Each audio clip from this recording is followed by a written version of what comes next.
called her a gold digger.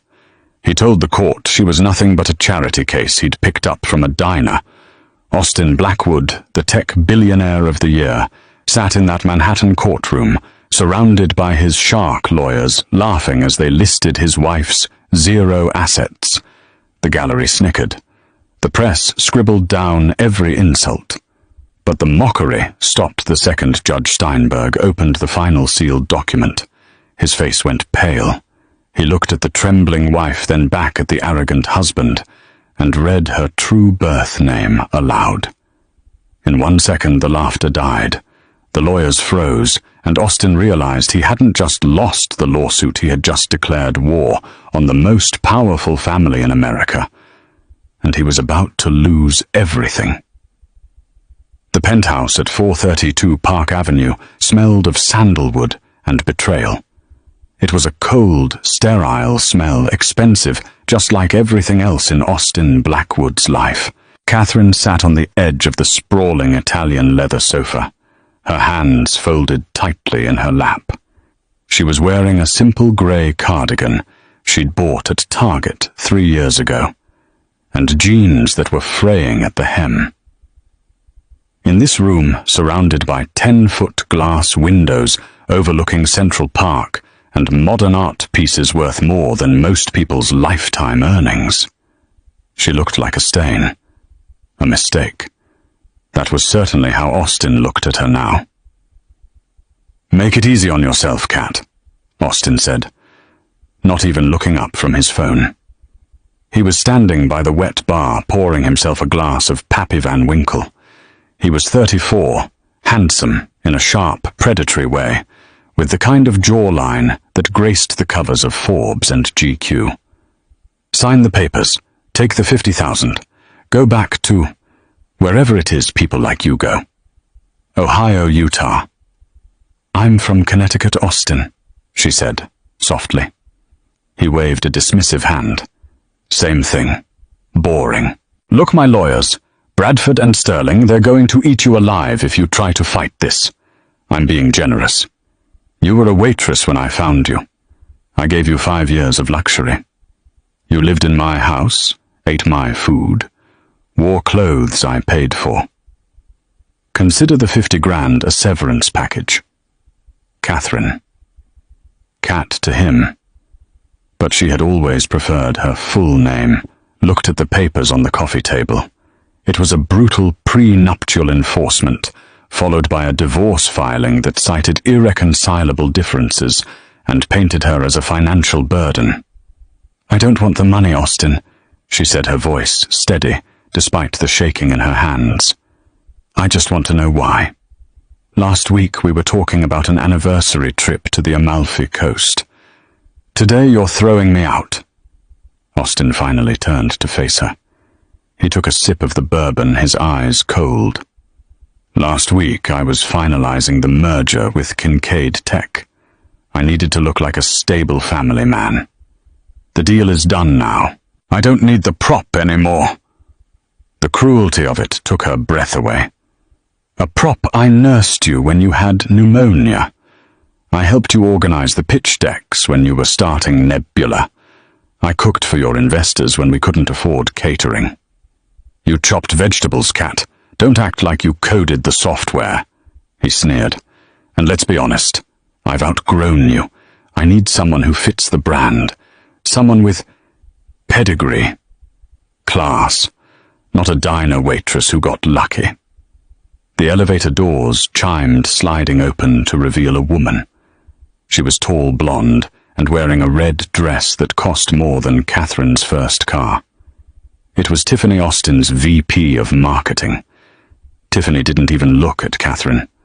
She walked straight to Austin, took the glass from his hand, and took a sip. "Is she still here?" "The movers are downstairs, Austin. We have the gala at the Met tonight. We need her gone." Catherine stood up slowly. The shock was fading, replaced by a dull, throbbing ache in her chest. But beneath the ache, something else was stirring. A memory. A promise she had made to her grandmother a long time ago. "Never let them see you bleed, little bird. "You're making a mistake, Austin," Catherine said quietly. Austin laughed. It was a bark of genuine amusement. He looked at Tiffany. "Did you hear that? She thinks I'm making a mistake. Honey, the only mistake I made was not getting a sharkier lawyer for the prenup. Now get out, or I'll have security drag you out." Catherine looked at him one last time. She didn't scream. She didn't cry. She simply reached into her purse, pulled out a key card, the access key to the penthouse, and dropped it on the glass table. It made a sharp clack. "I'll see you in court," she said. "Bring it on." Austin smirked. "I hope you can afford a public defender." She walked to the elevator, her sneakers silent on the marble floor. As the doors closed, she saw Austin and Tiffany laughing already, forgetting she existed. They didn't know. How could they? For 5 years, Catherine had been careful. She had buried her past so deep, she almost forgot it herself. She had wanted to be loved for her, not for the heavy golden burden of her lineage. She pulled out her cracked iPhone as she stepped out onto the busy Manhattan street. She dialed a number she hadn't called in 7 years. It rang once, twice. Then a deep, cultured voice answered. "Hello." "Uncle Charles," Catherine said, her voice finally breaking. "It's me, it's Victoria." There was a heavy silence on the line. Then the voice softened, dropping an octave. "Victoria, my God.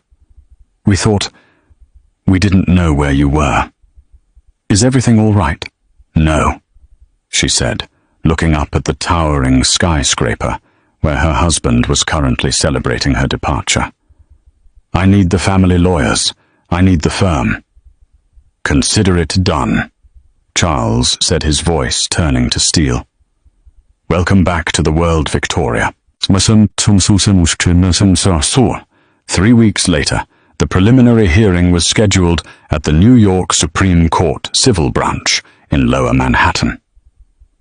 Austin arrived in a black Escalade, stepping out with the confidence of a man who owned the city. He was flanked by his legal team, Bradford and Sterling. They were the fixers of New York, the kind of lawyers who cost $1,500 an hour and specialized in destroying the opposition. Bradford, the lead attorney, was a stout man with a face like a bulldog and a suit that cost 10 grand. "This will be quick, Austin," Bradford said as they walked up the courthouse steps, ignoring the paparazzi. "She hasn't filed a response. No lawyer has contacted us. She'll probably show up with a legal aid rep and beg for a settlement. We'll offer her 20 grand, take it or leave it." "Make it 10, Austin said, adjusting his Rolex Daytona. "She needs to learn her place." Inside the courtroom, the air was stale. Judge Harrison Steinberg was presiding. Steinberg was known as the Butcher in divorce courts because he had zero patience for dramatics. He was an old-school New Yorker with thick glasses and a permanent scowl. Austin sat at the plaintiff's table, tapping away on his phone.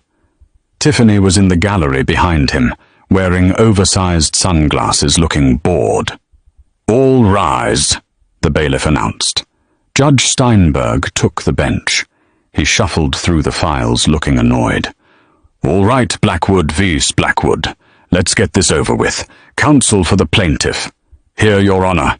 Arthur Bradford, representing Mr. Austin Blackwood," Bradford boomed, standing up.